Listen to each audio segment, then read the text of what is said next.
ધોરણ 12 કોમર્સ અને સાયન્સ પ્રવાહના પરિણામો જાહેર થતાની સાથે જ સુરત શહેરની દરેક શાળાઓમાં ઉજવણીનો માહોલ જોવા મળ્યો હતો. સુરત શહેરના નાના વરાછા વિસ્તારમાં આવેલ મા ભગવતી વિદ્યાલયમાં ધોરણ 12 કોમર્સનું પરિણામ ઝળહળતું આવ્યું છે. શાળાનું 100% પરિણામ આવતાની સાથે જ શાળાના કેમ્પસમાં વિદ્યાર્થીઓ દ્વારા ગરબા ઝૂમી ઉજવણી કરવામાં આવી હતી. ફટાકડા ફોડી અને મોઢું મીઠું કરાવી આ પર્વ વિદ્યાર્થીઓએ ઉજવ્યું હતું. આ સફળ પરિણામ બાબતે વધુ માહિતી શાળાના શિક્ષકો પાસેથી એબી ચેનલે મેળવી હતી. નમસ્કાર. આજે ધોરણ 12 સામાન્ય અને કોમર્સ અને સાયન્સ પ્રવાહના પરિણામો જાહેર કરવામાં આવ્યા છે, જેની અંદર સુરત શહેરના નાના વરાછા વિસ્તારમાં આવેલ શ્રી ભગવતી વિદ્યાલયના 12th કોમર્સનું પરિણામ જે છે એ 100% આવ્યું છે. 100% પરિણામની સાથે જ કેમ્પસમાં જે છે ગરબા ઝૂમીને આ પરિણામની ઉજવણી કરવામાં આવી હતી. આપણી સાથે જે પ્રિન્સિપલ શિક્ષકો છે એમની સાથે વાત કરશું. જી સર, આપનું નામ? મિલન મજેઠિયા. સર, કેવી રીતે પરિણામ આવ્યું છે? કેટલી ટકાવારી પરિણામ પ્રોપર આવી ગયું છે ને? A1માં કેટલા ગ્રેડ છે ને A2માં કેટલા વિદ્યાર્થીઓનો સમાવેશ થયો છે? કુલ મારી પાસે 49 વિદ્યાર્થીઓ છે. 49 વિદ્યાર્થીઓમાંથી કુલ 11 A2 અને 9 A1 ગ્રેડ આવેલા છે. શું કહેશો કે આટલી બધી મહેનત પછાડી સક્ષમ વિદ્યાર્થીઓ તો હોય જ છે, એની પાછળ શિક્ષકો બી હોય છે, પણ તમે કેવી રીતે તૈયારીઓ કરાવતા હોય છે?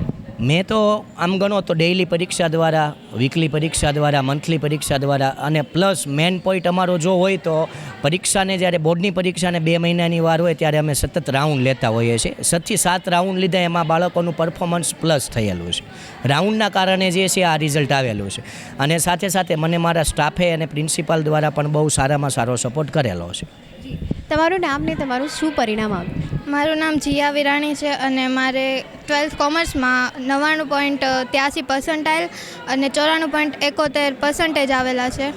શું કહેશો કે કોને ક્રેડિટ જશે આટલી પરિણામ એટલું ઝળહળતું પરિણામ આવ્યું છે? હું તો ક્રેડિટ મારા શિક્ષક મિત્રોને, આચાર્યશ્રીને અને મારા વાલી પેરેન્ટ્સને ક્રેડિટ આપવા માગીશ અને મારી મહેનતને. શું કરશો આગળ? કેવી રીતે પ્લાનિંગ છે ફ્યુચરમાં? કેવી રીતે આ જે તમે મહેનત કરી છે એનું પરિણામ તમે કઈ ફિલ્ડમાં ઉમેશ કરશો? મેં અત્યારે ખૂબ મહેનત કરીને આટલા પર્સન્ટેજ લાવી છું અને એનું મારે